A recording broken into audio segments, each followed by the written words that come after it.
Good morning, viewers, and welcome to Niglas Group of Companies present the Tyson Talk Show Season 5, co-powered by any departmental store, 0 Point Itanagar. Our beauty partner, New Look Unisex Salon, our media partner, Arun Bhumi, and the Spark News, and hospitality partner, Hotel Pips and Obsidian Blue.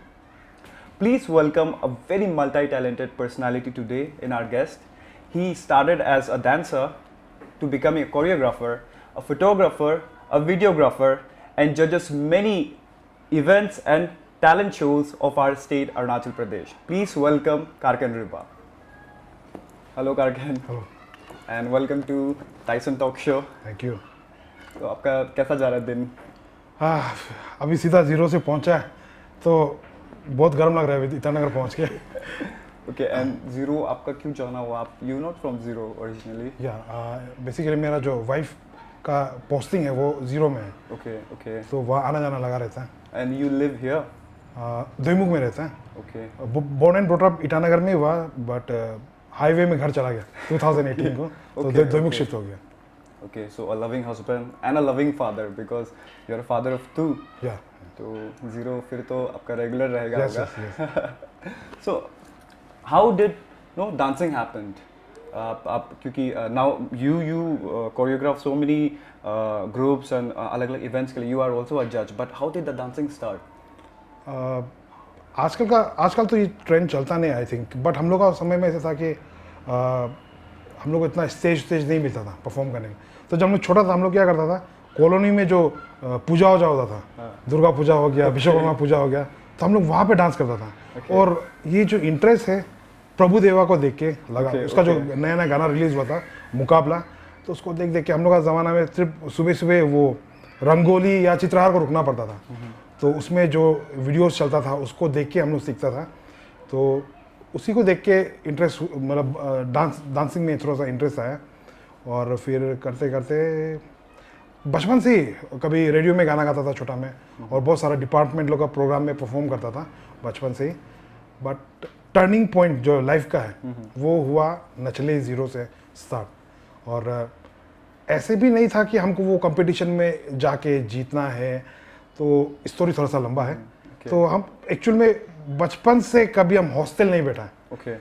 तो हम ATM में एक बार गया, तो ये 2008 का बात है। तो एटीएम में गया तो वहाँ पे नचले जीरो का पोस्टर लगा हुआ था कि आपको 2 मंथ्स जीरो में बैठने मिलेगा with your team, along with your team. तो उसको देख के बहुत एक्साइटेड हो गया हम कि वाह 2 मंथ्स हमको जीरो में बैठने मिलेगा, वो भी फ्रेंड्स भी हम खुद सेलेक्ट कर सकेगा ना, इसको लेगा उसको लेगा। तो डांस वांस को हम भूल ही गया, हमको बस वो देख के बहुत इंटरेस्ट लगा। तो प्रिपरेशन भी नहीं किया, सीधा गया होटल तोसुम में, हम लोग ऑडिशन चल रहा था। वो ऑडिशन दिया, रिजल्ट निकला कि हम सेलेक्ट हो गया। बस उसके बाद जो डांस है उसमें घुसते गया। One thing led to another. Yeah. Okay, Yeah. now you judge events. Yeah. So Zero, so it was the place and not the event that Yeah. आपको attract किया. और एक बात बोलना चाहूँगा, मैं थोड़ा सा भी जो नाम कमाया, हाँ. थोड़ा सा भी जो इज्जत मिला, तो ये क्रेडिट जो है हम जो आपातानी लोग हैं इन लोगों को देना चाहता हूँ। मेरा लाइफ में जो भी चेंजेस आया वो आपातानी लोग का वजह से आया, नचले जीरो का वजह से आया। जिस तरह से उन लोगों ने ये शो को ऑर्गेनाइज किया, ये अरुणाचल का फर्स्ट एक रियलिटी डांस शो था। डांस शो भी छोड़ दो, आई थिंक ये अरुणाचल का फर्स्ट रियलिटी शो था। तो बहुत ही वेल ऑर्गेनाइज था। इवन ये कंपटीशन का चलते समय रोड भी ब्लॉक हो गया था जीरो में। तो जो नो लैंडस्लाइड हो के तो जो खाना पीने के जो राशन पानी आता है बाहर से वो भी नहीं आ रहा था। तो ऑर्गेनाइजर लोग ने खुद से घर से चावल वो सब कलेक्ट करके हम लोग को वहाँ पे कोई कुछ मतलब प्रॉब्लम होने नहीं दिया। तो ऐसे करके नचले जीरो का वजह से जो भी आज हम लाइफ में वो नचले, एक्चुअल में नचले एट जीरो बोला जाता है, बट हम लोग नचले जीरो बोल के, तो मेरा जो पूरा क्रेडिट है वो हम पूरा आपातानी आदमी लोग को देना चाहता है। और ये नचले जीरो जो है वो पीयर्स ट्रस्ट सोसाइटी ने ऑर्गेनाइज किया था। तो वो भैया लोग से हम लोग अभी भी कॉन्टेक्ट में हैं। नहीं, but it's a very good thing if you like how you're thanking gratitude जो आप दिखा रहा है, like having such events. You're very talented, हाँ. No, it's no. I don't feel like Zero का वो नचले Zero आपको बनाया है. I feel like it gave you a breaking point because वो आपको push किया towards the direction, ताकि आपका already वो skill जो है ना उसको आप लोगों को देखने मिला और आप उस पर और work कर पाया.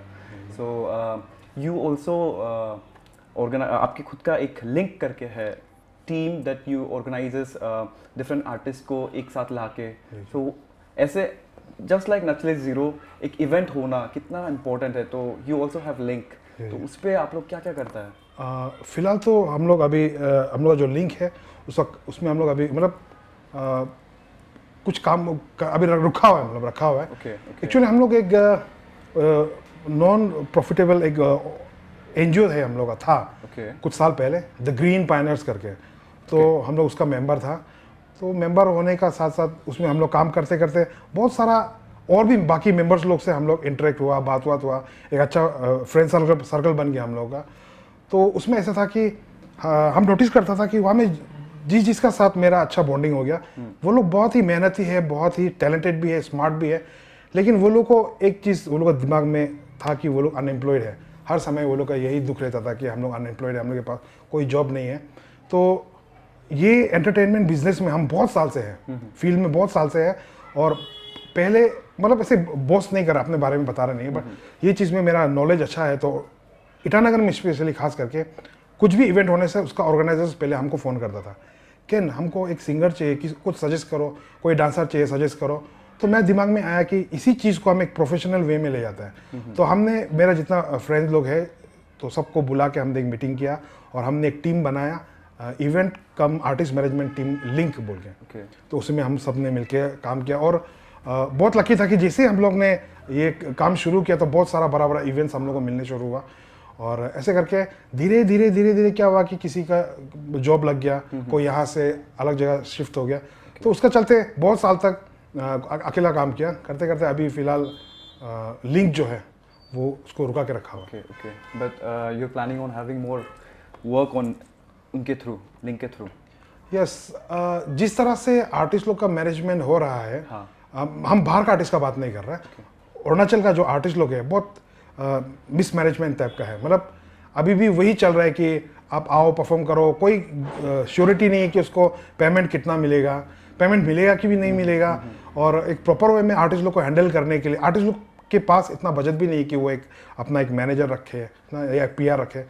तो वो चीज़ को देख के लग रहा है कि अभी मतलब इसको फिर से कंटिन्यू करना पड़ेगा। Okay that's a very good thing. अभी जो टॉपिक आ गया है अनएम्प्लॉयमेंट को लेके, पे स्केल को लेके, सैलरीज को लेके, इट्स अ टॉपिक जो हम लोग बार बार पूछते रहते हैं और बात करते रहते हैं regarding artist and their work. उनको इतना वर्थ नहीं मिलता है कि, और फिर they have to hustle a lot. तो उस पर आई एम श्योर कि यू मस्ट हैव एक्सपीरियंस, तो इसलिए जाके you have open link and you are thinking of और ऐसा मैनेजमेंट वाला आप आगे लेके जाएगा। इस पे what do you think, you know, how do you see it? किस टाइप से एक प्रॉपर सिस्टम रखने से हेल्प मिलेगा when it comes to payment, when it comes to having proper timely events so that someone can get proper employment? मेरा एक dance crew है, अभी भी है, डांसिंग डेविल्स करके। तो इसको स्टार्ट करने का मेन मोटिव भी यही था। हम लोग का ज़माना में जब कोई इवेंट होता था तो डांसर्स लोग को बुला के परफॉर्म करने देता था। कभी 100-200 दे दिया, या खाना वाना खिला के भेज दिया, या फिर अरे भाई तुमको हम नाम देगा ना, तुमको प्लेटफॉर्म देगा, तुमको फेमस करेगा, वो सब चलता था। और आज मान लो एक ग्रुप यहाँ पे परफॉर्म किया, कोई एक शो में परफॉर्म किया, उसमें वो क्या किया, अपना एक नाम रखा।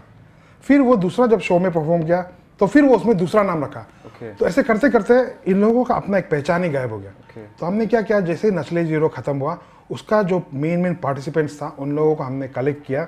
कलेक्ट करने के बाद हम लोग धीरे धीरे फर्स्ट अपना क्रू का नाम रखा डांसिंग डेविल्स। उसके बाद हमने बहुत जगह में फ्री का शोज़ किया। फर्स्ट हमारा मेन था कि हम लोगों को अपना नाम बनाना है, तो बहुत सारा इवेंट में हमने फ्री का शोज़ किया करके फाइनली एक बार मिस अरुणाचल जब होता था उसमें एक डांस कंपटीशन भी होता था पहले। तो हमने उसमें पार्टिसिपेट करके हम उसका विनर था हम लोग, तब जाके हम लोग का थोड़ा नाम हुआ। उसके बाद एक तरीका, एक वे, मतलब पैसा हम लोग चार्ज करने का एक तरीका रखा। फर्स्ट में हम लोग 5000, फिर थोड़ा और पॉपुलर हुआ 10,000, 15, 20, इस तरह से हम लोग बढ़ाते गया। जैसे जैसे आपका नाम में वेटेज जाएगा तो वैसे वैसे आप है कि अपना जो चार्जेस है उसको बढ़ा सकते हैं। तो रहा बात अनएम्प्लॉयमेंट का, तो अरुणाचल में एक बहुत बड़ा ये प्रॉब्लम है कि 1-2 शोज कर लेने का बाद में आर्टिस्ट का अंदर में एक एटीट्यूड आ जाता है। ओके। तो हमेशा आर्टिस्ट जो भी है उसको हमेशा ये चीज़ याद रखना है कि हम्बल रहना है हमेशा। नचले एक एग्जांपल देता है, नचले जीरो में हम विनर भी नहीं था, हम I think second runner up था, बट ऐसे था कि जो उसका विनर होगा उसको डॉक्टर आबो करके एक नीचे फीचर फिल्म है, उसमें कोरियोग्राफ करने का चांस मिलेगा। बट आई थिंक अच्छा कोऑर्डिनेशन नहीं मिला उन लोगों का विनर के साथ में। तो मेरा अभी भी ऐसा ही है कि शायद चाहे अभी छोटा आर्टिस्ट भी क्यों ना, हमसे एज में छोटा आर्टिस्ट भी क्यों ना मिला, ये सर जी सर करने का आदत है मेरा। तो वो यहाँ का जो आर्टिस्ट लोग हैं उन लोगों के अंदर में ये चीज़ होना चाहिए, एक हम्बलनेस होना चाहिए, डाउन टू अर्थ होना चाहिए। आपको काम चाहिए तो आपको हमेशा जो आपको काम दे रहा है उसके आगे आपको ये सर जी सर करना जानना पड़ेगा। And it's totally fine. या अब एक दो शोज मिला, आप एटीट्यूड दिखाने शुरू हो गया तो मुश्किल हो जाएगा, आपको काम मिलना मुश्किल हो जाएगा। और यहाँ में ज़्यादातर आर्टिस्ट लोग में वो प्रॉब्लम है कि डिसिप्लिन वे में नहीं रहता ये लोग। आप खुद को जैसे ही आप अगर सोशल मीडिया में आ गया, आपको थोड़ा सा पहचान मिल गया, खुद को एक सही तरीका से प्रेजेंट करने शुरू करो। मतलब अभी आप देख रहा होगा अरुणाचल में बहुत सारा आर्टिस्ट दुनिया भर का है, तो पहचानने के लिए मुश्किल हो जाता है। तो अपना खुद का एक अलग आइडेंटिटी बनाना भी बहुत ही ज़रूरी है। तो बस वही है मेरा बोलने का आर्टिस्ट लोगों को कि अपना काम करते रहो, कभी ना कभी आपका मेहनत रंग लाएगा। प्लस अपना में एक डिसिप्लिन रखो, एक हम्बलनेस रखो, और सो दैट आपको काम आप नहीं है शोज़ में, बट आप इतना अच्छा है कि आप इतना अच्छे से बात करते हैं कि ऑर्गेनाइजर्स का आप दिल जीत लिया, वो आपको आपका शो में अपना शो में ऐड कर ही लेगा। True true. अभी as important as it was जो अभी का बात था, but it went very serious. थोड़ा सा चिल होते हैं। लेट मी नो कि आपका नाम गुरु कैन कैसा है आप? अच्छा, मेरा एक्चुअल नेम है कारकेन रिबा, फादर का नाम है तकर, तकर से कारकेन। ओके। गालों में ऐसे होता है फादर का जो लास्ट, हाँ उससे होता है। But how Guru can happen? तो अरुणाचल में नया नया सोशल मीडिया का क्रेज था, उसमें एक लाइक के लिए भी आदमी कुछ बहुत कुछ कर लेता था। तो उसमें ऐसे था कि अब कुछ भी करो, बहुत बहुत बड़ा बात होता था उसमें, नया नया जब सोशल मीडिया निकला था। तो वो समय में हम डांस करता था, उसके बाद तो अपना डांस वीडियो डालता था, पेंटिंग करता था, पेंटिंग का फोटोज डालता था, सिंगिंग करता था, उसका वीडियो डालता था, रैपिंग करता था, इवेंट मैनेजमेंट करता था। तो ऐसे करते करते मतलब पहले से बोलते आ गया हमको कि तुम तो बहुत कुछ मल्टी टैलेंटेड है क्या क्या। तो उसी में मेरा एक फ्रेंड है अजीत ताजो सोनम करके, और ठीक वही टाइम पे हम टीचर भी था केवी नंबर 2 में। ओके। तो उसने, और उसमें हम क्या था कि नया नया रैपिंग में हम एंटर कर रहा था, रैपिंग वाला सीन में। तो एक स्टेज नेम चाहिए हो रहा था, तो कैन रिबा, तो उतना वो वाइब नहीं मिल रहा था। तो मेरा एक फ्रेंड है अजीत ताजो सोनम करके, तो वो जो है हमको ये नाम दिया गुरु। ओके। अरे आप भाई आप तो गुरु है, गुरु कैन रखो नाम है ना। तो उसे करते करते नाम, स्टेज नाम लग गया गुरु कैन। अभी भी हमको बहुत लोग पता नहीं है कि मेरा नाम कारकेन रिबा है। ओके। तो बहुत लोग हमको गुरु कैन बोल के जाते हैं, इवन मेरा रिलेटिव्स लोग भी। All call you Guru. Okay. And Guru can के अलावा आपके ब्लॉग में 5 जो एक्सेल है, what does that signifies? First था कि हम ना गुरु कैन रखने के लिए क्या था, ट्राई किया था। देखा तो ऑलरेडी रजिस्टर है वो नाम जो। ओके। तो हुआ नहीं है, तो क्या रखेगा सोचा बाद में याद 5 एक्सेल मीन्स एक तो हो गया मेरा साइज। ओके। 5 एक्सेल मेरा साइज। फिर हम ऐसे खुद से मतलब काउंट करता था। 5 means painting, dancing, singing, rapping और फोटोग्राफी। ओके। तो ये 5 को सोच के यस 5 एक्सेल गुरु कैन रख दिया बस। ओके। तो अभी भी है, हमको मजाक इन द सेंस प्यार भी करता है, मजाक में बहुत लोग 5 एक्सेल बुलाता है। Okay, but you are forgetting the palm, the teacher palm. Teaching, you also a teacher. या टीचिंग किया 2 साल KV2 में, KV2 and also King Cup. King cup में भी किया था। Yes. So what were you teaching? Art, singing, dancing. Okay. और केवी में था मतलब एज ए पूरा स्कूल का एक डिसिप्लिन वाला टीचर टाइप का। Okay. And while talking to you previously, we also got to know when you were in Gyan Ganga, you were very studious. Yes. But other than that, you also mentioned a little bit of bullying, and this is something not just school level, but even in colleges, especially in hostels. For one matter, you were a day schooler, but still day schoolers को भी होता है bullying and isolation among friends and classmates. तो उसके ऊपर do you want to talk like थोड़ा सा anything?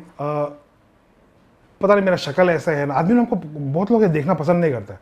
अभी भी हम सोशल मीडिया में बहुत कुछ करते हैं, हम ट्रैवल व्लॉग्स डालता है, तो वो लोग कभी कभी हमको ख़राब कमेंट भी करता है, और बहुत लोग हमको पसंद ही नहीं करते, चाहते ही नहीं कि हम ये फील्ड में रहो। फिर भी हम लड़ रहे हैं, खुद से कर रहे हैं, हमको पसंद है ये चीज़। दूसरा क्या बोल रहा है क्या नहीं कर रहा है इससे कोई लेना देना नहीं।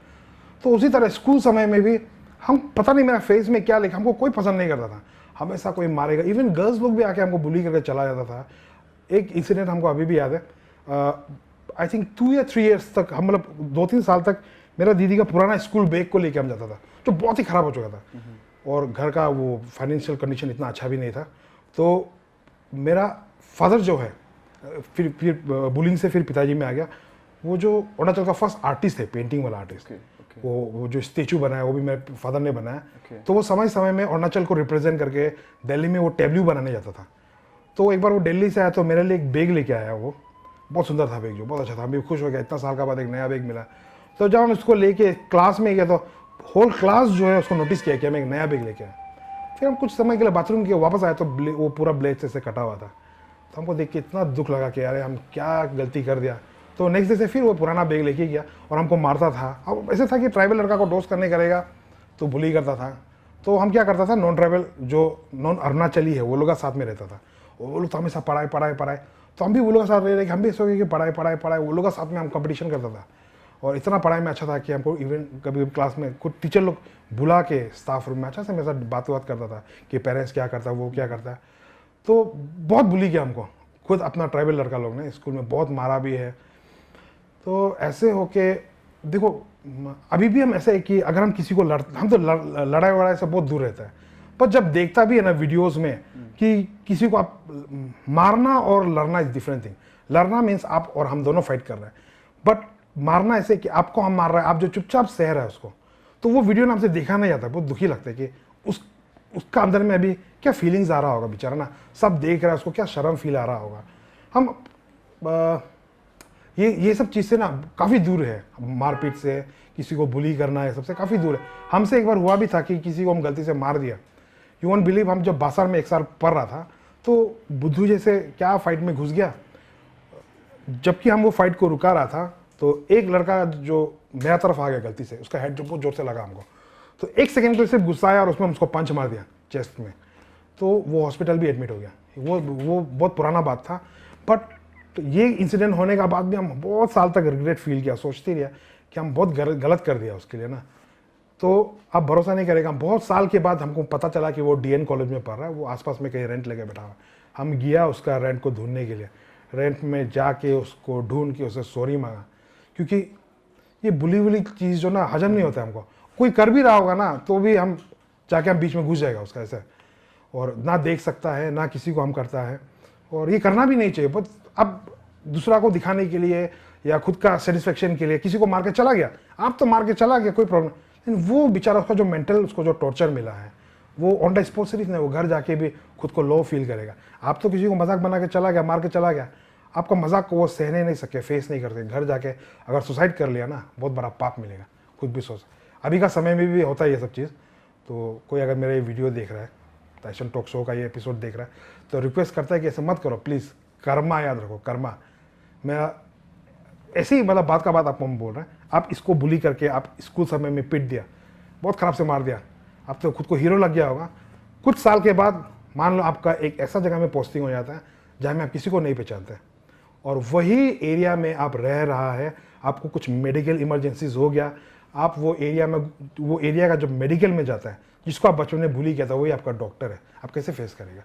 इसलिए किसी को कुछ करने से पहले उसका दुख तकलीफ को थोड़ा सोच लो, ऑटोमेटिकली आप ये सब करना बंद कर देगा। True. Has anyone reached out to you? Like, जो बुली किया आपको, I mean, not defending them, उनके दिमाग में I don't know क्या चल रहा था, but bullying is something that is not acceptable, but still being kids हम वही सोच रहा था कि साइकी पे क्या चला था I don't know, but बड़ा होते होते people know see reality, life happening, अपना further studies के साथ भी education के साथ they कहीं ना कहीं they will come to a realization कि that was wrong. I'm sure a lot of people do. तो has anyone reached out to you and said कि करके sorry जो हुआ था ना, हम भी छोटा था ऐसा करके, has anyone reached out? नहीं, आज तक तो ऐसे नहीं हुआ। बचपन में बहुत पतला था, तो हमको याद है एक लड़का था, वो बहुत मारता था क्लास में। तो एक बार छोटा में तो बहुत पतला था तो बहुत मारता था। तो बहुत साल के बाद एक बार हम अपना बाइक का वर्कशॉप में गया हुआ था, हम बाइक को रिपेयर करने के लिए। तब हम दोनों फेस टू फेस हुआ था। तब उसका फेशियल एक्सप्रेशन जो था ना वो देखने लायक था। बचपन का वो सुखा मुखा लड़का जो अभी हाथी बन गया और मेरा सामने खड़ा कर रहा था, Okay. तो उसका फेशियल एक्सप्रेशन जो वो देखने लायक था। Okay, okay. But there's so much so ना, like उसको भी शर्म आया होगा, I'm sure. शर्म obviously. And they should feel ashamed. And at the same time, अगर आपको नहीं होता कि बड़ा होते होते थोड़ा बुद्धि आ गया तो you will always realize, and अगर वो guilt है तो ना, I feel like you should always come and reach out to anyone that you have ever did wrong, or just by saying, आपको पाँव पकड़ के कुछ नहीं, but कि what I did was wrong, giving that closure to someone that you have done wrong to ना, वो देना बहुत ज़रूरी है। And I'm sure आपका भी अगर कुछ हुआ है बोलने से, other people also ना, अगर हम लोग नहीं करेगा तो we can't expect कि ऐसे ही आ जाएगा। तो we should, like he did, he reached out to someone जो गलती से मार भी दिया उसको भी, took his time, so that is a very commendable thing you did on your part। तो good job, oh। Thank you. That is so heartwarming, oh। So moving on, अभी बहुत कहाँ चला गया off the topic serious, but very personal to you. I wanted to ask regarding not everyone knows. Most of the people knows you as a choreographer, dancer, rapper, but you did your graduation in fine arts, painting, and you even got an award from the General Governor of Assam. Award was Young Talent Artist. So वो कैसे हुआ आपका? Actual में शायद खून में ही है, Okay. क्योंकि जैसे आपको पता है, यस, तो मेरा फादर में वो टाइम पे जब कोई सोच भी नहीं सकता, मेरा पिताजी जो शांति निकेतन जाके वहाँ से डिप्लोमा इन फाइन आर्ट्स करके आया, तो वो भी कहीं ना कहीं चाहता था कि हमको भी इसी लाइन में जाओ करके। तो ज्ञानगंगा में तो स्कूलिंग कंप्लीट करने के बाद कॉलेज डॉन बॉस्को में ज्वाइन किया हमने। तो वहाँ बीए कर रहा था, पता नहीं पिताजी को लगा होगा कि बीए करके कुछ फ़ायदा नहीं है, तो वो हमको शांति निकेतन भेजने के लिए ट्राई किया। और भरोसा नहीं करेगा, 2 महीना ऐसे बेकार का बैठ के आया कोलकाता में, इतना गरम कि हम भाग के आ गए वहाँ से। Okay. तो उसके बाद 1 साल ऐसे ही बैठने के बाद बैचलर इन फाइन आर्ट्स का एक नया कॉलेज खोला है ईटानगर में, Ranjeev college of fine arts करके। Okay. तो सिर्फ नाम का ही एडमिशन था, आपको एग्ज़ाम देना और वो रहना भी वहीं पे था। छत्तीसगढ़, खैरागढ़ करके एक जगह है छत्तीसगढ़ स्टेट में, तो वहाँ गया, तो वहीं से अपना फाइन आर्ट्स कंप्लीट करके आया। करके आने के बाद बहुत सारा एग्जीबिशन, बहुत सारा वर्कशॉप अटेंड किया, कभी कभी स्टेट से बाहर भी गया। तो वो सब देखते हुए जो ये जो अवार्ड है, इसको NEZCC करके एक ऑर्गेनाइजेशन है, ये लोग देता है। तो director of art and culture का तरफ से मेरा नाम जो रिकमेंड हुआ इन लोगों को, तो तब जाके ये अवार्ड मिला। और ये फंक्शन भी दिल्ली में हुआ था, तो बहुत ये फंक्शन जो है वो गुवाहाटी में हुआ था, तो बहुत प्राउड फील कर रहा था कि अरुणाचल से, मतलब आई थिंक हम फर्स्ट है ये अवार्ड मिलने। उसके बाद भी आई थिंक हर एक साल मिलता है किसी को, तो आई थिंक हम फर्स्ट था, तो बहुत प्राउड फील किया था। Okay, थैंक यू आपका वर्ड्स शेयर करने के लिए, and at the same time I would like to thank you for coming to our show, Tyson talk show. My pleasure. Actually हमको सीजन 1 से बुला रहा था, Okay. तो खुद को उतना वो क्या बोलता है, वो कैटेगरी में नहीं रख सका है कि हम भी टाइसन टॉक शो में आके ऐसे कुछ इंटरव्यू देगा। खुद को अभी भी हम बहुत छोटा आर्टिस्ट मानता है। यहाँ में ऑलरेडी जितना भी बड़ा जाना माना पॉपुलर आदमी लोग का, फेमस आदमी लोग का आपने इंटरव्यू लिया, तो उसका कंपेयर में खुद को बहुत छोटा लगता है। और लगता भी वैसे सोचा था कि यहाँ में आएगा तो हमको कौन देखेगा, हम क्या कंटेंट देगा, कुछ नहीं दे सकता है। तो वो सोच के हम बहुत बार मना भी किया। तो फाइनली कल या परसों को शायद कॉल आया था, तो फिर सोचा इतना भी किसी को मना करना ठीक नहीं, तो ओके, इसलिए आ गया सीधा 0 से यहाँ पे। बट आई एम ग्लैड कि यू केम, एंड लाइक कोई छोटा कोई बड़ा नहीं होता, and then you work shows की आपका वर्क कि आप who are you as a person, and then अभी बात करके the closure that we got, and a lot of people will get to know about you more personally, so the person you are, even the harsh comments and while judging जो आता है, it comes from a place of experience, तो कहीं ना कहीं they'll also understand, so thank you for coming to our show. Thank you so much. So that was Karkan Riba, and we're so glad that he came and shared his words. I'm sure a lot of people will get to learn from his experiences. So thank you for joining us on this episode of the Tyson Talk Show.